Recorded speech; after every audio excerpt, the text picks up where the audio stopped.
ချက်စီးနဲ့မကန်ချင်ဘူးစော်လေးတွေနဲ့ပဲပါတီဘူးလုပ်ချင်တယ်စော်လေးတွေဆိုကိုကဘူးတာချက်စီးရကြကိုကိုပူသွားတာ မိချေရခက်ခဲတဲ့အလုပ်တွေပဲလုပ်ချင်တာနောက်ခါဘာစီလိုနာနဲ့ကန်ခိုင်းမဲ့အစားငှက်ပြောသီးကိုပဲအခွင့်လာခွာခိုင်းကြ no ဒီမဲ့ငါသမီးတို့ညီတို့ချန်ပီယံလိဂ်မရရင်လည်းအမေအဆင်ပြေတယ်အရှုံးတို့မှာအမုန်းကြုံနေတဲ့မန်ချက်စတာသားတွေနဲ့တော့မပေါင်းမိစေတဲ့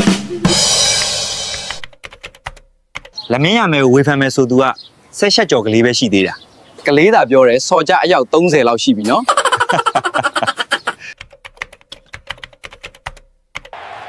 ဘာစီလိုနာရှုံးလို့လက်မင်းရမယ်ကိုအပြစ်မပြောကြနဲ့နော်ညကသူဝင်မကန်တာကုန်းထဲလမ်းခဏရှောက်ယုံပဲကို ဗန်လေဟူးနဲ့စပိန်ကဘလူးတူပေါက်တွေကိုတော့ပြင်းပြီးပြီလာမဲ့ပွဲရေပြုတ်ကိုစောင်းဝင်ခိုင်းဖို့ပဲကြံတော့တယ်